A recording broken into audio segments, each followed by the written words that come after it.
작은 나라가 거대한 곰을 막을 수 있단 말이냐? 말도 안 되는 광경이 펼쳐졌습니다. 핀란드에 배치된 96대의 무기 앞에서 국경에 모였던 러시아 전차 부대가 순식간에 후퇴한 겁니다. 전 세계 군사 전문가들이 불가능하다던 일이 눈앞에서 벌어진 것이죠. 그 해답은 7,000km 떨어진 한국에서 왔습니다. 겨울전쟁의 악몽을 반복할 뻔했던 핀란드 국민들은 거리로 나와 외쳤습니다. 한국 진심으로 감사합니다. 핀란드가 러시아의 그림자에서 벗어난 충격적인 비밀, 지금부터 그 내막을 밝히겠습니다. 최근 러시아의 우크라이나 침공이 시작되던 그날 새벽, 저는 핀란드 북부 라플란드 사령부에서 잠을 설치고 있었습니다.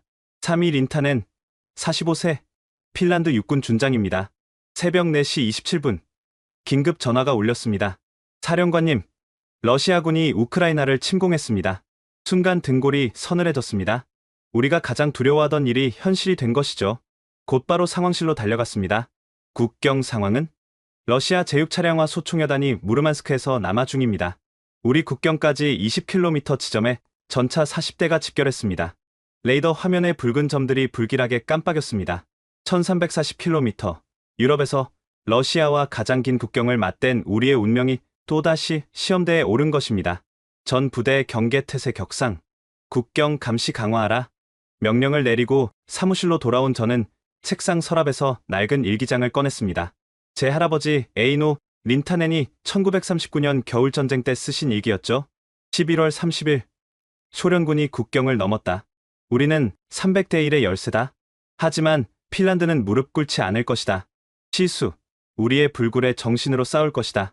시수, 핀란드어로 극한의 상황에서도 포기하지 않는 정신을 뜻합니다. 할아버지 세대는 그 정신으로 소련의 침공을 배고 일간 막아냈죠. 하지만 결국 카렐리아 지방을 포함해 영토의 10%를 잃었습니다. 전화가 다시 울렸습니다. 국방부 장관이었습니다. 린타넨, 대통령께서 긴급 안보회의를 소집하셨네. 헬싱키로 즉시 와주게. 군용기를 타고 수도로 향하는 동안 창밖으로 끝없이 펼쳐진 침엽수림과 호수들이 보였습니다. 우리의 땅, 우리가 지켜야 할 모든 것이었죠. 대통령궁 회의실은 무거운 침묵에 잠겨 있었습니다. 대통령이 입을 열었습니다. 러시아가 우크라이나를 침공했습니다. 다음은 우리가 될 수도 있습니다. 외무부 장관이 보고했습니다. 러시아 국경전 지역에서 군사활동이 증가하고 있습니다. 특히 우리 국경지대에 집결한 병력이 평시의 3배입니다. 나토는 어떤 입장입니까? 공식적으로는 우려를 표명했지만 실질적 지원 약속은 없습니다. 우리가 회원국이 아니라는 이유로 순간 회의실에 무거운 한숨이 흘렀습니다. 중립국, 그것은 우리의 생존 전략이자 동시에 족쇄였습니다. 우리 방위력은? 국방부 장관이 대답했습니다. 보병 전력은 준비되어 있습니다만 포병 전력이 문제입니다.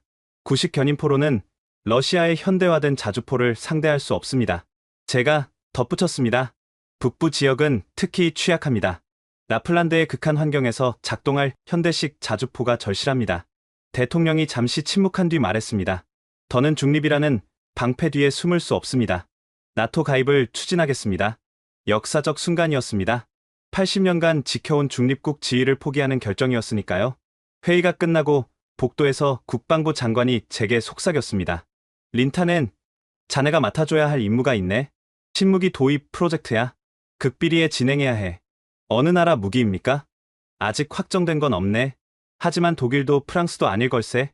라플란드로 돌아오는 비행기 안에서 저는 깊은 생각에 잠겼습니다. 러시아 국경에서 불과 20km, 그들의 전차 포성이 들릴 듯한 거리였죠. 사령부에 도착하니 작전 참모가 급히 다가왔습니다. 사령관님, 러시아군이 국경 2km 지점에서 실탄 사격 훈련을 시작했습니다. 창밖으로 보이는 북극광이 오늘따라 핏빛처럼 붉었습니다. 모든 전투 부대에 전파하라. 단 한 발의 포탄이라도 우리 영토에 떨어지면 즉각 대응한다. 알겠습니다. 그런데 사령관님, 우리 포병 화력으로 충분할까요? 부하의 걱정스러운 표정을 보며 저도 확신할 수 없었습니다. 우리의 구식 견인포는 여전히 겨울전쟁 때와 크게 다르지 않았으니까요. 그날 밤, 저는 다시 할아버지의 일기를 펼쳤습니다. 우리는 홀로 싸웠다. 세계는 구경만 했고 도움의 손길은 너무 늦게 왔다. 다시는 그런 일이 없기를. 할아버지의 바람과 달리 역사는 또다시 반복되려 하고 있었습니다. 하지만 이번엔 달랐습니다. 그 후 얼마 지나지 않아 예상치 못한 곳에서 희망의 전화가 걸려올 줄은 그때만 해도 상상조차 못했으니까요. 우크라이나 침공 2달 후 우리는 마침내 나토 가입 신청서를 제출했습니다. 72년간 지켜온 중립을 포기한 역사적인 날, 헬싱키는 봄비에 젖어 있었습니다. 저는 국방부 회의실에서 각국 대사들과의 연쇄 회담을 준비하고 있었죠. 린타넨 장군, 독일 대사가 도착했습니다. 독일 대사는 예의 바른 미소를 지으며 들어왔습니다. 하지만 그의 말은 차가웠죠. 핀란드의 나토 가입을 환영합니다. 하지만 실질적 지원까지는 시간이 걸릴 겁니다. 최소 2년은 예상하셔야 할 거예요. 2년이요? 러시아 전차가 국경에 집결해 있는데 2년을 기다리라고요? 절차가 있습니다. 또한 현재 우리의 우선순위는 우크라이나입니다. 프랑스 대사도 비슷했습니다. 방위 산업 협력은 가능하지만 우리 무기 체계는 고가입니다. 세자르 자주포 한 대에 85억 원입니다. 핀란드가 필요한 수량을 조달하려면 막대한 예산이 필요할 겁니다. 성능은 보장하십니까? 영하 40도에서도? 그건 별도 개조가 필요합니다. 추가 비용이 발생하죠. 영국, 네덜란드, 벨기에 모두 비슷한 반응이었습니다. 환영한다면서도 실질적 도움은 주저했죠. 그날 저녁, 저는 사우나에서 국방부 장관을 만났습니다. 핀란드인들은 중요한 결정을 사우나에서 내립니다. 서유럽은 우리를 방패막이로만 생각하는 것 같습니다. 장관이 한숨을 쉬었습니다. 72년 만의 결단인데 말이야. 중립을 포기했는데 우리가 얻은 건 뭔가? 빈 약속뿐이죠. 뜨거운 증기 속에서 우리는 침묵했습니다. 밖에서는 차가운 봄비가 계속 내리고 있었죠. 다음 날, 충격적인 소식이 전해졌습니다. 러시아가 핀란드산 천연가스 공급을 중단한다는 통보였습니다. 보복이 시작됐군요. 작전 참모가 걱정스럽게 말했습니다. 이제 어떻게 하시겠습니까? 다른 방법을 찾아야지. 늘 그래왔듯이. 바로 그때 전화가 울렸습니다. 국방부 조달실장이었습니다. 린타넨 장군님, 흥미로운 제안이 들어왔습니다. 어디서? 한국입니다. 그들이 우리와 방산 협력을 논의하고 싶다고 합니다. 한국이 우리에게 왜? 그들의 신형 K9 자주포를 특별 조건으로 제공하겠다는군요. 내일 한국 대표단이 직접 설명하러 온답니다. 한국, 아시아의 그 나라가 갑자기 왜 우리에게 관심을 가지는 걸까요? 다음 날 오후, 한국에서 온 대표단이 도착했습니다. 강혜원 대령, 40대 초반의 여성 장교였습니다. 그녀의 첫 마디가 인상적이었죠. 안녕하세요. 린타넨 장군님. 저희도 북쪽의 위협과 마주하고 있는 나라입니다. 한국과 핀란드는 지리적으로 너무 멀지 않습니까? 거리는 멀지만 상황은 비슷합니다. 서울에서 북한 포병까지 38km, 헬싱키에서 러시아 국경까지 150km, 수도가 적의 포병 사정권 안에 있다는 건 같은 악몽을 꾸고 있다는 뜻입니다. 그녀의 말에 뭔가 울림이 있었습니다. 우리가 왜 핀란드를 돕고 싶은지 아십니까?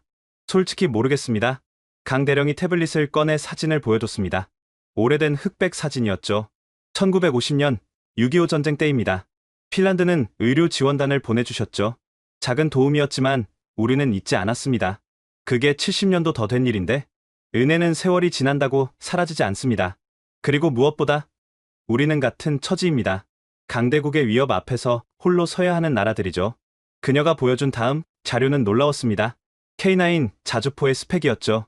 영하 45도에서 정상 작동, 분당 6발 속사, 최대 사거리 54km, 그리고 가격은 독일제의 절반입니다. 불가능합니다. 그 가격에 그런 성능이? 한국은 지난 40년간 자주포만 연구했습니다. 북한의 장사정포를 막기 위해서였죠. 실패는 곧 서울의 파괴를 의미했기에 실패할 수 없었습니다. 저는 잠시 고민했습니다. 아시아 국가의 무기라니. 하지만 강 대령의 다음 말이 결정적이었습니다. 장군님, 서유럽이 2년을 기다리라고 했다면서요? 우리는 6개월 안에 배치 완료할 수 있습니다. 한국군이 운용 중인 물량을 즉시 전환하는 방식으로요. 당신들 것을 우리에게 준다고요? 우리는 이미 1000문 이상 보유하고 있습니다. 96문 정도는 즉시 지원 가능합니다. 핀란드가 버티는 것이 곧 자유 진영 전체를 위한 일이니까요. 그날 밤, 저는 깊은 고민에 빠졌습니다. 유럽제가 아닌 아시아제 무기를 도입한다는 것은 큰 모험이었죠. 하지만 선택의 여지가 있었을까요? 러시아는 기다려두지 않을 테니까요. 강 대령을 라플란드 사령부로 초대한 날, 때마침 눈이 내리고 있었습니다. 영하 35도, 핀란드의 전형적인 겨울이었죠. 이런 날씨는 처음이실 겁니다. 한국의 최전방도 영하 30도까지 내려갑니다. 철원이라는 곳인데, 저희는 그곳을 얼음 골짜기라고 부르죠. 우리는 국경 초소로 향했습니다. 그곳에는 겨울전쟁 기념비가 서 있었죠. 1939년 11월 30일 소련군 50만이 이곳으로 쏟아져 들어왔습니다. 제가 설명을 시작했습니다. 우리는 25만이었죠. 전차는 30대, 그들은 6,000대였습니다. 어떻게 막아냈습니까? 시수, 그리고 지형을 이용했죠. 이 숲을 보십시오. 끝없이 펼쳐진 침엽수림이 하얗게 덮여 있었습니다. 소련군은 대로를 따라 진격했습니다. 우리는 스키를 타고 숲을 이동하며 기습했죠. 몰로토프 칵테일도 그때 만들어졌습니다. 들어본 적 있습니다. 시모헤위에라는 저격수도 있었다고. 백색 죽음이라 불렸죠. 505명을 저격했습니다. 하지만 그것만으로는 부족했습니다. 우리는 잠시 침묵했습니다. 기념비에는 전사자 2만 5천 명의 이름이 빼곡히 새겨져 있었죠. 결국 우리는 영토의 10%를 내주고 평화협정을 맺었습니다. 카렐리아, 우리의 가장 비옥한 땅이었죠. 강대령이 조용히 물었습니다. 후회하십니까? 아닙니다. 그 덕분에 독립을 지켰으니까요. 하지만 교훈은 얻었죠. 혼자서는 한계가 있다는 것을. 벙커로 들어가니 노병 한 분이 계셨습니다. 94세의 레이노 할아버지. 겨울전쟁 참전 용사였죠. 당시를 기억하십니까? 어떻게 잊겠소. 소련 전차가 몰려올 때 그 굉음을 아직도 꿈에서 듣습니다. 레이노 할아버지가 낡은 사진을 꺼내 보였습니다. 이게 우리 부대였소. 30명 중 7명만 살아남았지. 어떻게 버티셨습니까? 겨울이 우리 편이었소. 소련군은 추위에 얼어 죽었지만 우리는 이 추위가 집이었으니까. 강대령이 물었습니다. 지금도 러시아가 두렵습니까? 두렵지 않다면 거짓말이겠지. 하지만 이번엔 다를 거요. 우리가 혼자가 아니니까. 할아버지의 눈이 젊은 희망으로 빛났습니다. 돌아오는 길에 포병 훈련장을 들렀습니다. 구식 견인포가 힘겹게 포탄을 발사하고 있었죠. 저 포를 이동시키는데 얼마나 걸립니까? 15분입니다. 그동안 적의 반격을 받겠죠. K9은 1분입니다. 쏘고 바로 이동할 수 있죠. 포병 대대장이 다가왔습니다. 장군님, 병사들 사기가 떨어지고 있습니다. 러시아는 이스칸데르 미사일을 배치했는데 우리는 여전히 겨울전쟁 때와 다름없는 장비로 싸워야 하니까요. 강 대령이 끼어들었습니다. K9은 디지털 사격 통제 시스템이 있습니다. 병사들이 쉽게 배울 수 있죠. 아시아 장비를 우리 병사들이 다룰 수 있을까요? 한국군 교관들이 함께 옵니다. 핀란드에 상주하며 완벽하게 훈련시킬 겁니다. 그날 저녁 사령부 회의실에서 긴급 화상 회의가 열렸습니다. 대통령과 국방부 장관, 합참의장이 참석했죠. 린타넨, 한국 제안을 어떻게 보나? 실물을 봐야 알겠지만 스펙상으로는 우리 요구 조건을 모두 충족합니다. 유럽제가 아닌데 문제 없겠나? 장군님, 지금 러시아 국경에는 적 전차 100대가 집결해 있습니다. 유럽제든 아시아제든 우리를 지킬 수 있다면 그걸로 충분합니다. 대통령이 결정을 내렸습니다. 한국으로 실사단을 보내게. 직접 보고 결정하자. 회의가 끝나고 강 대령이 제게 말했습니다. 장군님, 한 가지 더 보여드릴 게 있습니다. 그녀가 보여준 영상은 폴란드에서 진행된 K9 실사격 훈련이었습니다. 눈 덮인 벌판, 마치 핀란드 같은 풍경이었죠. 폴란드가 672문을 구매했습니다. 그들도 러시아와 국경을 맞대고 있죠.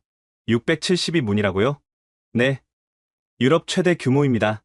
그리고 곧 핀란드가 두 번째가 될 겁니다. 창밖으로 다시 눈이 내리기 시작했습니다.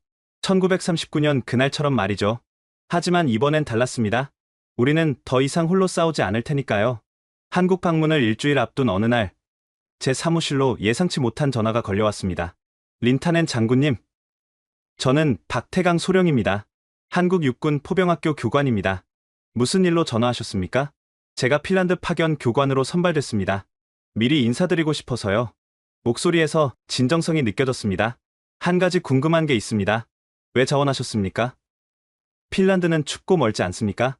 제 할아버지께서 핀란드를 존경하셨거든요. 어릴 때부터 겨울전쟁 이야기를 들으며 자랐습니다. 한국에서 핀란드 겨울전쟁을 아는 사람이 있다니 놀랍군요. 할아버지는 6.25 전쟁 때 포병이셨습니다. 압도적인 중공군 앞에서 싸우며 핀란드를 떠올리셨대요. 소수가 다수를 막아낸 나라, 시수의 나라라고. 그의 말에 뭔가 뭉클한 것이 올라왔습니다. 다음날 러시아에서 성명이 발표됐습니다. 핀란드의 무기 도입은 지역 안정을 해치는 도발 행위다. 국방부 장관이 긴급 전화를 걸어왔습니다. 러시아가 반발하기 시작했네. 계획대로 진행해도 되겠나? 오히려 그들이 긴장한다는 증거 아닙니까? 우리가 제대로 하고 있다는 뜻이죠. 그때 또 다른 전화가 왔습니다. 스웨덴 국방부였습니다. 린타넨, 자네들이 한국 무기를 도입한다는 소문이 있던데? 검토 중입니다. 우리도 관심 있네. 정보 좀 공유해주게. 스웨덴마저 관심을 보이다니 뭔가 큰 변화가 시작되는 느낌이었죠. 한국으로 출발하기 전날 라플란드 지역 주민 대표들이 찾아왔습니다. 장군님, 우리는 불안합니다. 러시아 전차 소리가 마을까지 들려요. 곧 해결될 겁니다. 정말입니까? 정부는 늘 그렇게 말하지만 달라진 건 없잖아요. 70대 할머니 한 분이 말씀하셨습니다. 제 아버지는 겨울전쟁 때 돌아가셨어요. 제 아들은 군복무 중이고요. 언제까지 이런 불안 속에 살아야 합니까? 할머니, 이번엔 다릅니다. 약속드립니다. 무엇이 다르다는 겁니까? 우리가 혼자가 아니라는 겁니다. 그날 밤, 짐을 싸며 할아버지의 일기를 다시 읽었습니다. 도움은 늦게 왔고, 그마저도 충분하지 않았다. 하지만 작은 도움이라도 감사했다. 그것이 우리가 혼자가 아니라는 증거였으니까. 다음날 새벽 헬싱키 공항으로 향했습니다. 동행하는 실사단은 저를 포함해 5명이었죠. 포병 전문가 2명, 정비 전문가 1명, 그리고 조달 담당관이었습니다. 아시아까지 가서 무기를 사온다니 조상님들이 아시면 뭐라 하실까요? 정비 전문가인 미코 소령이 걱정스럽게 말했습니다. 살아남는 게 먼저 아니겠습니까? 13시간의 비행 끝에 인천공항에 도착했습니다. 놀랍게도 한국 국방부 차관이 직접 마중 나와 있었죠. 멀리서 오시느라 고생 많으셨습니다. 린타넨 장군님이시죠? 직접 나와주셔서 감사합니다. 핀란드는 우리에게 특별한 나라입니다. 최고의 예우를 해드리는 게 당연하죠. 공항에서 호텔로 가는 길, 서울의 스카이라인이 인상적이었습니다. 높은 빌딩들, 바쁘게 움직이는 사람들, 활기찬 도시의 모습이었죠. 전쟁의 상처가 전혀 보이지 않는군요. 70년 전엔 폐허였습니다. 하지만 우리는 재건했죠. 핀란드가 겨울전쟁 후 그랬던 것처럼요. 호텔에 도착하니 강혜원 대령이 기다리고 있었습니다. 내일 일정을 말씀드리겠습니다. 오전에는 비무장지대를 방문하고 오후에는 창원의 K9 공장을 견학합니다. 비무장지대를 왜 보여주시는 겁니까? 우리의 현실을 보여드리고 싶습니다. 왜 우리가 K9을 만들었는지, 왜 핀란드를 돕고 싶은지 이해하실 겁니다. 그날 밤, 호텔 창밖으로 불야성을 이룬 서울을 바라봤습니다.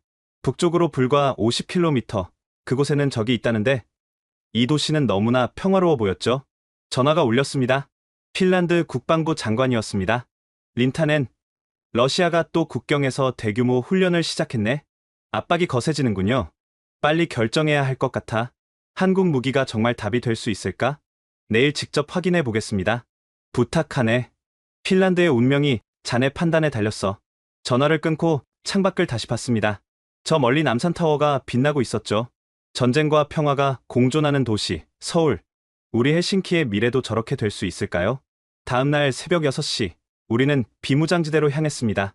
안내는 박태강 소령이 맡았죠.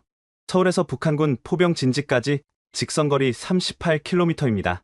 그들의 장사정포는 서울 전체를 사정권에 두고 있죠. 38km라 헬싱키에서 러시아 국경보다 훨씬 가깝군요. 도라산 전망대에 올라서니 북한 땅이 한눈에 들어왔습니다. 개성공단, 그리고 멀리 보이는 북한군 초소들, 저기 보이는 곳이 북한군 포병 진지입니다. 300문 이상이 서울을 겨냥하고 있죠. 어떻게 일상을 유지합니까? 시민들이 불안해하지 않습니까? 박소령이 씁쓸하게 웃었습니다. 70년을 그렇게 살았습니다. 불안을 일상으로 받아들이는 법을 배웠죠. 하지만 준비는 게을리하지 않습니다. 그가 가리킨 곳에는 한국군 K9 포대가 자리 잡고 있었습니다. K9 자주포입니다. 실전 배치된 지 20년이 넘었죠. 단 한 번도 고장난 적이 없습니다. 영하 30도 철원에서도요? 네. 매년 겨울 혹한기 훈련을 합니다. 영하 35도에서도 정상 작동했죠. 창원으로 가는 길은 4시간이 걸렸습니다. 한국의 전원지대를 지나며 박소령이 말했습니다. 장군님, 핀란드 인구가 550만이라고 들었습니다. 맞습니다. 1950년 6.25 전쟁 당시 우리도 비슷했습니다. 그런 작은 나라 둘이 지금 만난 거죠. 창원 공장에 도착하니 거대한 규모에 압도됐습니다. 축구장 10개를 합친 크기였죠. 월 생산 능력이 30대입니다. 필요하면 50대까지 늘릴 수 있죠. 공장장이 자랑스럽게 설명했습니다. 조립 라인에서는 K9이 만들어지고 있었습니다. 거대한 포신, 디지털 장비들, 모든 것이 체계적이었죠. 이 포신 특수강은 포스코에서 만듭니다. 만발을 쏴도 마모가 거의 없죠. 시험장으로 이동했습니다. 그곳에는 특별한 준비가 되어 있었죠. 영하 40도 환경을 재현한 극한 시험장입니다. 핀란드 환경을 그대로 만들었죠. K9이 시험장으로 들어갔습니다. 온도계는 영하 42도를 가리키고 있었죠. 시동 걸어보세요. 단 5초 만에 엔진이 울렸습니다. 믿기 힘든 광경이었죠. 북극 전용 배터리와 히팅 시스템이 내장되어 있습니다. 이어진 사격 시범은 더 놀라웠습니다. 영하 42도에서도 분당 6발을 정확히 발사했죠. 표적 명중률 100%입니다. 미코 소령이 감탄했습니다. 독일제 자주포도 이런 성능은 불가능합니다. 점심시간, 한국군 장교들과 식사를 했습니다. 그중 한 명이 말했습니다. 저희 아버지가 6.25 전쟁 때 핀란드 의료진에게 치료받으셨대요. 평생 감사하며 사셨죠. 그런 인연이 있었군요. 핀란드는 우리에게 영웅의 나라입니다. 소련을 막아낸 유일한 나라니까요. 오후에는 특별한 만남이 있었습니다. 6.25 전쟁 참전 용사이자 전 포병 사령관인 92 세이상호 장군이었죠. 1951년 겨울 중공군 100만이 밀려왔습니다. 우리 포병은 겨우 50문이었죠. 노 장군의 눈에 그날의 공포가 아직 남아 있었습니다. 그때 맹세했습니다. 살아남는다면 반드시 강한 포병을 만들겠다고. 그게 K9입니다. 핀란드를 왜 돕고 싶으십니까?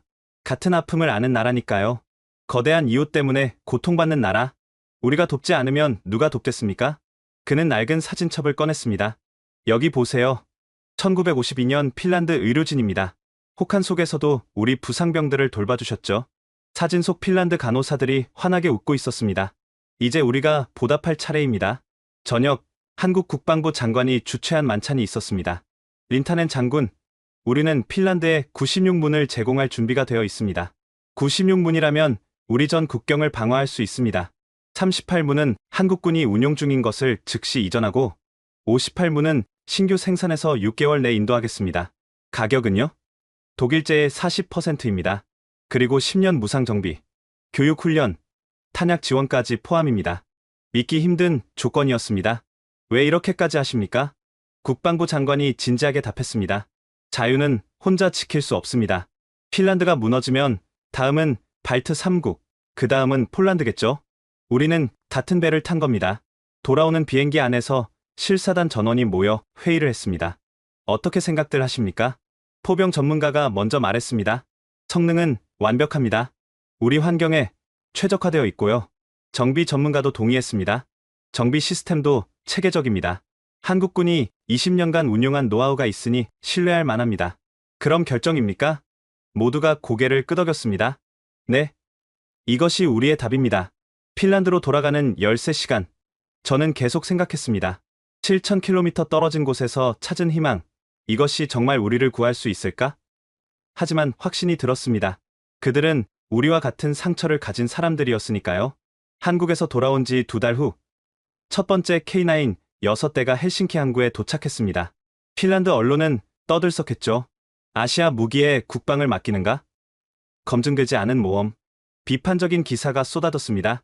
하지만 우리는 이미 결정했고 돌이킬 수 없었죠. 박태강 소령이 이끄는 한국 교관 12명도 함께 도착했습니다. 라플란드의 추위를 경험하실 겁니다. 준비되셨습니까? 한국 최전방에서 훈련받은 사람들입니다. 걱정 마십시오. 우리는 곧바로 라플란드로 향했습니다. 그곳은 영하 38도, 살을 애는 듯한 추위였죠. 이런 환경에서 정말 작동할까요? 핀란드 포병대장이 걱정스럽게 물었습니다. 박소령이 자신 있게 답했습니다. 지금 보여드리겠습니다. K9 1번 차량에 시동을 걸자 곧바로 엔진이 울렸습니다. 핀란드 병사들이 놀란 표정을 지었죠. 우리 구식 자주포는 예열에만 30분 걸리는데 K9은 영하 50도에서도 즉시 작동합니다. 이어진 주행 시험. 눈 덮인 숲길을 시속 50km로 질주하는 K9의 모습은 장관이었습니다. 기동력이 탱크 수준이군요. 하지만 진짜 시험은 따로 있었습니다. 24시간 연속 작전 능력 테스트였죠. 실전에서는 교대 없이 계속 싸워야 합니다. K9이 그게 가능한지 봐야죠.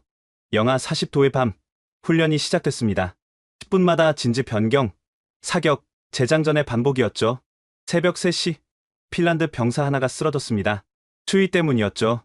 하지만 한국 교관들은 멀쩡했습니다. 어떻게 견디십니까? 정신력입니다. 우리는 이것을 극기라고 부르죠. 박소령이 핀란드 병사들을 모았습니다. 추위를 적으로 생각하지 마세요. 동료로 만드세요. 러시아군은 추위에 약하지만 여러분은 다릅니다. 12시간째. K9은 단 한 번의 고장도 없이 작동했습니다. 발사된 포탄은 720발, 모두 목표를 명중시켰죠. 믿을 수 없군요. 독일제 자주포는 300발 쏘면 정비가 필요한데 18시간째 핀란드 병사들이 지쳐가고 있었습니다. 그때 박소령이 특별한 것을 꺼냈죠. 한국 전투식량입니다. 먹어보세요. 김치찌개 전투식량이었습니다. 매운맛에 모두 놀랐지만 몸이 따뜻해졌죠. 매운 음식이 체온을 올립니다. 그래서 한국군은 겨울에 강한 거죠. 24시간이 지났습니다. K9 6대 모두 완벽하게 작동했고 1448의 포탄이 발사됐죠. 성공입니다. 24시간 연속 작전 능력 입증. 핀란드 병사들이 환호했습니다. 다음날 특별한 손님이 찾아왔습니다. 핀란드 대통령이었죠. 직접 보고 싶었습니다. 우리의 미래를요. 대통령 앞에서 K9이 시범을 보였습니다. 숲속에서 나타나 사격하고 1분 내 사라지는 모습이었죠. 놀랍군요. 이것이 우리가 찾던 답입니까? 그렇습니다. 카카. 이제 러시아도 함부로 못합니다. 일주일 후 러시아와의 국경 2km 지점에서 실전 배치 훈련이 있었습니다. 러시아가 보고 있을 겁니다. 확실히 보여주세요. 30문의 K9이 일제히 포문을 열었습니다. 굉음이 국경을 넘어 러시아까지 울려 퍼졌죠. 훈련 직후 러시아 국경 수비대에서 항의가 들어왔습니다. 도발적 훈련을 중단하라. 하지만 우리는 답했습니다. 우리 영토에서 하는 정당한 훈련입니다. 다음 날 놀라운 일이 벌어졌습니다. 러시아군이 국경에서 20km 후퇴한 것이죠. 믿을 수 없습니다. 그들이 물러났어요. 정보 참모가 흥분해서 보고했습니다. 박소령이 미소 지었습니다. K9의 사거리가 54km니까요. 그들도 계산할 줄 압니다. 그날 밤 라플란드 지역 주민들이 찾아왔습니다. 장군님, 정말 감사합니다. 처음으로 안심하고 잠들 수 있을 것 같아요. 70대 할머니가 박소령에게 직접 짠 목도리를 선물했습니다. 추운 곳에서 고생하는 한국 군인들에게 드리고 싶어요. 박소령의 눈가가 붉어졌습니다. 할머니, 이건 너무 귀한데요. 우리를 지켜주는 사람들인데 이것밖에 드릴 게 없어서 미안해요. 훈련이 끝나고 한국 교관들과 핀란드 병사들이 사우나에 모였습니다. 한국에도 사우나가 있습니까? 찜질방이라고 있죠. 비슷합니다. 뜨거운 증기 속에서 우정이 피어났습니다. 언어는 달라도 군인의 마음은 같았으니까요. 우리가 형제가 된 것 같습니다. 핀란드 포병 대위가 말했습니다. 맞습니다. 포탄으로 맺어진 형제죠. 박소령이 웃으며 답했습니다. 그날 이후 라플란드의 K9은 침묵의 수호자가 되었습니다. 단 한 발도 실탄을 쏘지 않았지만 그 존재만으로 러시아를 막고 있었죠. 진정한 억지력이란 바로 이런 것이었습니다. 6개월 후 마침내 96번째 K9이 핀란드에 도착했습니다.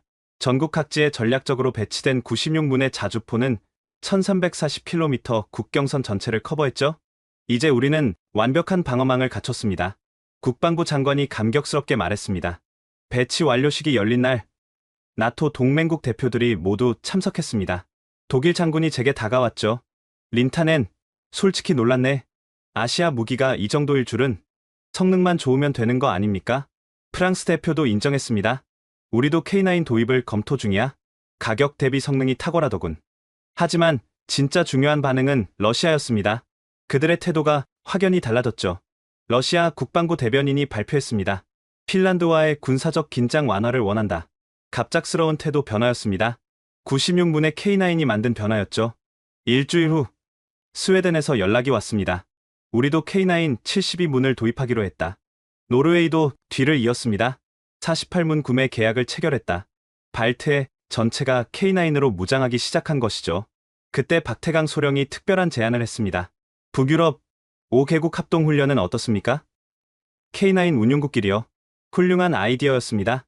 핀란드, 스웨덴, 노르웨이, 에스토니아, 폴란드가 참가하기로 했죠. 훈련 이름은 북방의 방패였습니다. 300문이 넘는 K9이 동시에 움직이는 장관이었죠. 러시아 정보당국이 발칵 뒤집혔다고 합니다. 발트해가 완전히 K9의 바다가 된 것이니까요. 훈련 중 인상적인 장면이 있었습니다. 각국 병사들이 서로 돕는 모습이었죠. 핀란드식 숲 은폐수를 가르쳐 드릴게요. 우리는 피오르드 지형 활용법을 공유하죠. 폴란드의 평원 기동 전술도 있습니다. K9이 단순한 무기가 아니라 연대의 매개체가 된 것입니다. 훈련 마지막 날 300문이 동시에 발사하는 화력 시범이 있었습니다. 쾅쾅쾅. 하늘이 포탄으로 뒤덮였고 표적 지역은 순식간에 초토화됐죠. 이 정도 화력이면 스웨덴 장군이 말을 잊지 못했습니다. 러시아 기갑사단 하나는 막을 수 있겠군요. 훈련을 참관한 미국 대사가 본국에 보고했다고 합니다. 북유럽이 독자적 방어 능력을 갖췄다. K9이 게임 체인저가 됐다. 한 달 후 러시아에서 제안이 왔습니다.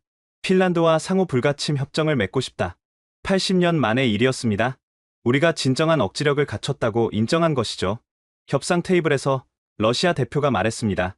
K9 배치를 중단한다면 우리도 국경 병력을 감축하겠다. 이미 96문 배치를 완료했습니다. 중단할 이유가 없죠. 그럼 추가 배치는? 필요하면 할 겁니다. 한국이 즉시 공급할 수 있으니까요. 러시아 대표의 얼굴이 굳었습니다. 결국 그들이 양보했죠. 협정이 체결된 날, 핀란드 전역이 축제 분위기였습니다. 드디어 평화가 왔다. K9 만세! 헬싱키 대성당 앞에서 시민들이 모여 축하했습니다. 그 중에는 한국 국기를 든 사람들도 있었죠. 한국 고맙습니다. K9 덕분입니다. 박태강 소령과 한국 교관들도 영웅 대접을 받았습니다. 이제 고향으로 돌아가야 합니다. 이별을 아쉬워하는 핀란드 병사들에게 박 소령이 말했습니다. 우리는 영원한 포병 형제입니다. K9이 있는 한 연결되어 있죠. 공항에서 그들을 배웅하며 저는 말했습니다. 한국이 우리를 구했습니다. 아닙니다. 핀란드가 스스로를 구한 겁니다. 우리는 도구만 제공했을 뿐이죠. 박 소령의 겸손함이 더욱 존경스러웠습니다. K9 96문. 그것은 단순한 숫자가 아니었습니다. 핀란드의 자존심이자 독립의 상징이었죠. 그리고 무엇보다 우리가 혼자가 아니라는 증거였습니다. 이제 러시아 전투기는 우리 영공에 얼씬도 하지 않습니다. K9의 포구가 하늘을 향하고 있으니까요. K9을 운용하면서 우리는 깨달았습니다. 같은 무기라도 각국의 환경과 전술에 따라 달라진다는 것을요. 핀란드에는 18만 8천 개의 호수와 끝없는 숲이 있습니다. 제가 작전 회의에서 강조했습니다. 이것을 활용하지 않는다면 K9의 절반만 쓰는 셈이죠. 우리는 독특한 전술을 개발했습니다. 매차 전술, 숲의 유령이라는 뜻이죠. K9 한 대가 숲속에 숨어 있다가 나타나 세 발을 쏘고 즉시 사라집니다. 5분 후 10km 떨어진 곳에서 다시 나타나죠. 러시아군 입장에서는 악몽이었습니다. K9이 몇 대인지 어디 있는지 전혀 알 수 없으니까요. 훈련을 지켜본 미국 군사 전문가가 감탄했습니다.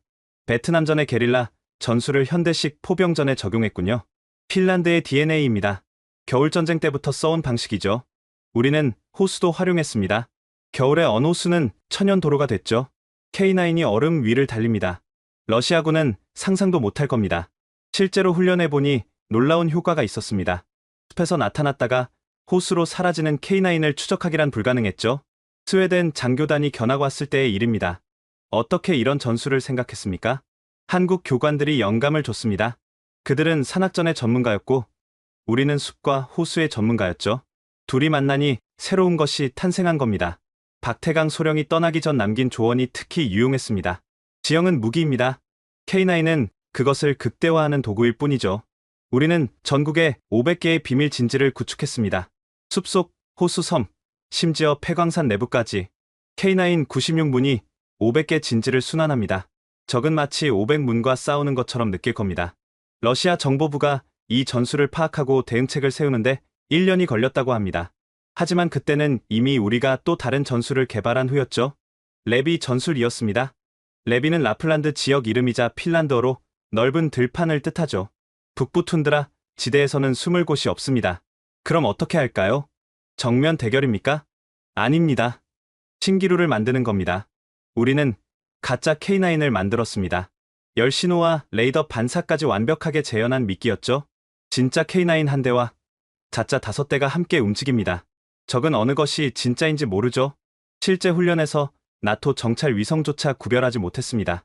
노르웨이 정보 장교가 놀라며 말했습니다. 이건 마술이군요. 96문이 500문처럼 보이고 이제는 그마저도 진짜인지 가짜인지 모르겠어요. 가장 자랑스러운 것은 우리 병사들의 창의성이었습니다. 사령관님, K9의 스킬을 달면 어떨까요? 젊은 중사의 아이디어였습니다. 스키라고? 네. 특수 제작한 궤도 스키입니다. 깊은 눈 위를 더 빠르게 이동할 수 있죠. 테스트 결과는 대성공이었습니다. 눈 위에서 시속 70km로 달리는 K9, 세계 최초였죠. CNN이 이를 보도했습니다. 핀란드, K9을 겨울 전쟁 머신으로 진화시키다. 러시아 군사 전문가가 TV에서 인정했습니다. 핀란드의 K9 전술은 예측 불가능하다. 전통적인 포병 교리를 완전히 뒤집었다. 하지만 우리의 진짜 비밀 병기는 따로 있었습니다. 시수 네트워크였죠. 모든 K9이 실시간으로 연결됩니다. 한 대가 표적을 발견하면 0.3초 안에 모든 K9이 정보를 공유하죠. 한국이 제공한 전투관리 시스템을 핀란드식으로 개량한 것입니다. 96문이 하나의 두뇌로 움직입니다. 마치 한 사람이 96개의 팔을 가진 것처럼. 스웨덴과의 합동훈련에서 이 시스템의 위력이 입증됐습니다. 표적 발견부터 96문 동시 사격까지 걸린 시간 단 45초. 불가능해. 어떻게 이런 조율이 가능하지? 우리는 미소 지으며 답했습니다. 핀란드의 시수 정신과 한국의 빨리빨리 문화가 만났으니까요. 이제 러시아는 우리를 예측 불가능한 나라로 분류합니다. 96문의 K9이 만든 기적이었죠. 그리고 우리는 증명했습니다. 작은 나라도 창의성과 의지가 있다면 강대국을 막을 수 있다는 것을요. 북유럽 5개국 정상회담이 열렸습니다. 의제는 단 하나? K9 동맹이었죠. 발트해를 우리의 바다로 만들자. 스웨덴 총리의 제안이었습니다. 핀란드 96문, 스웨덴 72문, 노르웨이 48문, 폴란드 672문, 에스토니아 36문, 총 924문의 K9이 있습니다. 이 화력이면 발트해 전체를 통제할 수 있습니다. 각국이 동의했습니다. 역사상 처음으로 북유럽이 하나의 방어 동맹으로 뭉친 것이죠. 이름은 북극성 동맹으로 정했습니다. K9이 만든 새로운 질서였죠. 첫 합동 작전은 발트해 봉쇄였습니다. 러시아 발트 함대가 움직이면 5개국 K9이 동시에 대응합니다. 시뮬레이션 결과는 놀라웠습니다. 러시아 함정이 발트해에서 작전하려면 최소 200km 밖으로 나가야 합니다. 사실상 발트해에서 쫓아낸 셈이군요. 러시아는 발칵 뒤집혔습니다. 북유럽의 도발적 군사 동맹을 규탄한다. 하지만 우리는 의연했습니다. 방어 동맹일 뿐입니다. 우리가 먼저 공격하지 않는 한 아무 일도 없을 겁니다. 한국 정부가 특별 성명을 발표했습니다. 북극성 동맹을 전적으로 지지하며 K9 추가 공급과 기술 지원을 약속한다. 이제 한국은 단순한 무기 공급자가 아니라 동맹의 핵심 파트너가 됐죠. 합동훈련 노던 썬더가 시작됐습니다. 924문이 동시에 움직이는 역사상 최대 규모의 포병훈련이었죠. 제1표적 가상적 상륙부대. 핀란드가 좌표를 잡으면 스웨덴이 계산하고 노르웨이가 기상 데이터를 제공하고 폴란드가 탄약을 분배하고 에스토니아가 전자전을 담당했습니다. 발사 924문이 동시에 불을 뿜었습니다. 하늘이 포탄으로 검게 물들었죠. 명중률 98%. 가상적 상륙부대 전멸. 나토 사령부가 경악했습니다. 이 정도 화력이면 노르망디 상륙작전도 막을 수 있겠군요. 훈련을 참관한 러시아 무관이 본국에 보고했다고 합니다. 발트해 진입은 자살행위다. 2주간의 훈련이 끝나고 축하 만찬이 열렸습니다. 각국 정상들이 모인 자리에서 핀란드 대통령이 말했습니다. 1년 전만 해도 우리는 각자 떨고 있었습니다. 하지만 이제 우리는 하나입니다. 폴란드 대통령이 덧붙였습니다. 한국에 감사해야 합니다. 그들이 우리를 하나로 만들었으니까요. 그때 깜짝 손님이 도착했습니다. 한국 대통령이었죠. 북극성 동맹의 출범을 축하하러 왔습니다. 한국 대통령의 연설은 감동적이었습니다. 70년 전 우리는 폐허였습니다. 핀란드가 의료진을 보내주셨고 스웨덴이 구호품을 보냈고 노르웨이가 난민을 받아줬습니다. 이제 보답할 때입니다. 그는 선물을 꺼냈습니다. 북극성 모양의 훈장 5개였죠. K9으로 만든 우정의 증표입니다. 각국 정상들이 훈장을 받으며 눈시울을 붉혔습니다. 다음 날 러시아가 반응했습니다. 대화를 제안한다. 북유럽과의 항구적 평화를 논의하고 싶다. 처음으로 러시아가 먼저 손을 내민 것이죠. 협상장은 헬싱키였습니다. 상징적인 장소였죠. 1975년 헬싱키 협정이 체결된 곳이니까요. 러시아 외무장관이 말했습니다. K9 추가 배치를 중단한다면 우리도 서부 군구 병력을 50% 감축하겠다. 받아들일 수 없습니다. 하지만 다른 제안은 가능합니다. 무엇입니까? 상호 정찰 위성 정보 공유, 한라인 설치, 정기 군사 교류, 신뢰 구축 조치군요. 네. K9은 그대로 두 대 서로를 이해하자는 겁니다. 사흘간의 협상 끝에 헬싱키 신협정이 체결됐습니다. 러시아와 북극성 동맹은 상호 불가침과 평화 공존을 약속한다. 역사적 순간이었습니다. K9이 전쟁이 아닌 평화를 가져온 것이죠. 한국 언론이 대서특필했습니다. K9, 유럽의 평화를 쏟아. 한국 무기가 만든 기적. 북극성 동맹은 이제 유럽의 새로운 축이 됐습니다. 나토도 EU도 무시할 수 없는 세력이죠. 그리고 그 중심에는 K9이 있었습니다. 924문의 강철 의지가 만든 평화였죠. 12월 6일, 핀란드 독립 107주년 기념일이 밝았습니다. 하지만 올해는 특별했죠.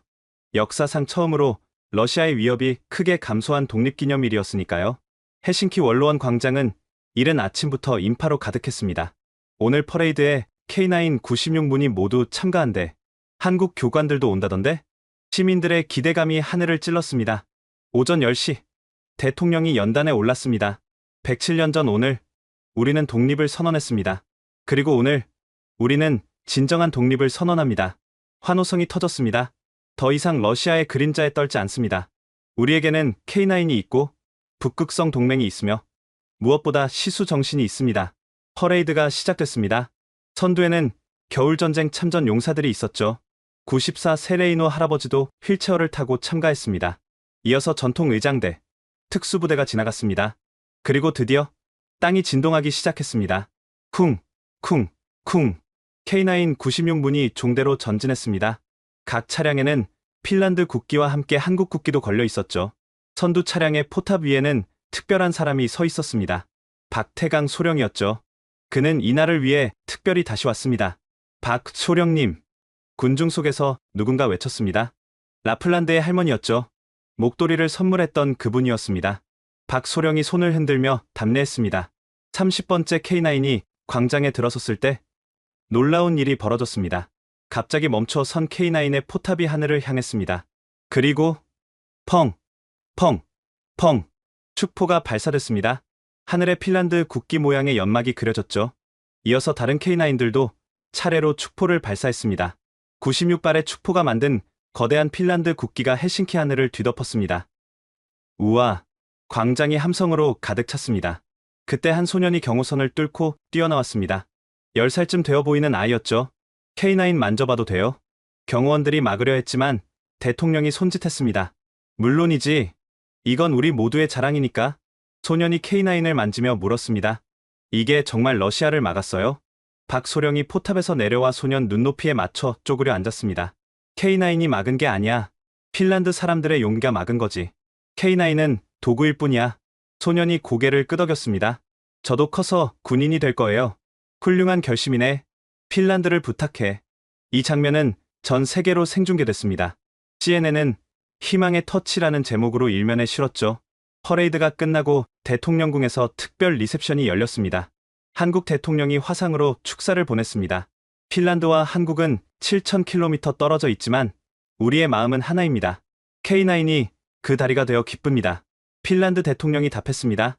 한국은 우리에게 무기를 준 것이 아닙니다. 희망을 주셨습니다. 그때 특별한 발표가 있었습니다. 오늘부로 12월 6일을 한핀 우정의 날로 선포합니다. 박수가 터져 나왔습니다. 저녁 시민 축제가 절정에 달했을 때 하늘에서 불꽃놀이가 시작됐습니다. 그런데 모두가 깜짝 놀랐습니다. 불꽃이 만든 글자가 한국어였으니까요. 감사합니다. 핀란드 시민들이 한국에 보내는 메시지였습니다. 광장 한쪽에서는 즉석 한국어 교실이 열렸습니다. 안녕하세요. K9. 감사합니다. 서툰 발음이었지만 진심이 담겨 있었죠. 자정이 가까워질 무렵 놀라운 소식이 전해졌습니다. 러시아 대통령이 축전을 보냈습니다. 70년 만에 처음 있는 일이었죠. 핀란드의 독립기념일을 축하하며 항구적 평화를 기원한다. K9이 만든 또 하나의 기적이었습니다. 다음날 아침 핀란드 주요 신문들의 헤드라인은 하나였습니다. 역사상 가장 평화로운 독립기념일, K9과 함께 한 자유의 축제, 한국, 우리의 영원한 형제. 러시아 언론도 이례적으로 긍정적이었습니다. 핀란드와의 새로운 관계, 평화 공존의 시대. 박태강 소령이 떠나기 전 제게 말했습니다. 이제 제 임무는 끝났습니다. 핀란드는 스스로 설 수 있으니까요. 당신들이 없었다면 불가능했을 겁니다. 아닙니다. 핀란드의 시수 정신이 있었기에 가능했죠. 우리는 그저 작은 도움을 줬을 뿐입니다. 공항에서 그를 배웅하며 저는 말했습니다. 한국과 핀란드, 우리는 이제 영원한 형제입니다. 네. K9으로 맺어진 형제죠. 그의 비행기가 이륙하는 것을 보며 생각했습니다. 107년 전 독립을 선언했을 때 우리 선조들이 이런 날을 상상이나 했을까요? 러시아의 위협이 감소한 하늘, 든든한 동맹들, 그리고 96문의 K9. 이것이 바로 21세기 핀란드의 독립이었습니다. 독립기념일로부터 6개월이 지났습니다. 핀란드는 완전히 달라졌죠. 러시아와의 무역이 재개됐습니다. 천연가스 공급도 정상화됐고요. 경제부 장관이 보고했습니다. K9 효과네요. 힘이 있으니 대화가 되는 겁니다. 이제 핀란드는 러시아와 대등한 관계를 유지하고 있었습니다. K9 96문이 만든 균형이었죠. 한국과의 협력도 확대됐습니다. K9 2차 도입을 검토 중입니다. 이번엔 최신형 K9A2로 48문 추가요. 필요한가요? 이미 96문이 있는데 노후 장비 교체와 동시에 전력 증강입니다. 북극성 동맹의 리더로서 책임이 있으니까요. 핀란드가 북유럽 방위의 중심이 된 것입니다. 라플란드에는 K9 아카데미가 설립됐습니다. 북유럽 5개국 포병들이 와서 훈련받는 곳이죠. 올해만 500명이 수료했습니다. 내년엔 1000명이 목표입니다. 아카데미 교장은 박태강 소령의 제자였던 핀란드 장교였습니다.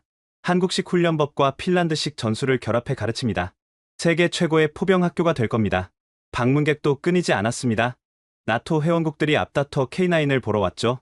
독일도 K9 도입을 검토 중입니다. 프랑스도 관심을 보이고 있고요. 유럽 방산 지형이 완전히 바뀐 것입니다. 무엇보다 큰 변화는 시민들의 자신감이었습니다. 이제 러시아가 두렵지 않아요. 우리도 강한 나라가 됐어요. 젊은이들 사이에서는 한국 문화가 대세가 됐습니다. K-팝 콘서트가 헬싱키에서 열려요. 한국 드라마 최고, 김치 맛있어요. 한국어 학원도 10개나 생겼습니다. 안녕하세요. 감사합니다. K9. 이제 이 세 마디는 모든 핀란드인이 아는 한국어가 됐죠. 어느 날 특별한 소식이 왔습니다. 유엔 안보리가 핀란드를 모범 사례로 선정했습니다. 무슨 모범 사례요? 작은 나라의 자주 국방 성공 사례요. K9 도입과 북극성 동맹 구축을 높이 평가했대요.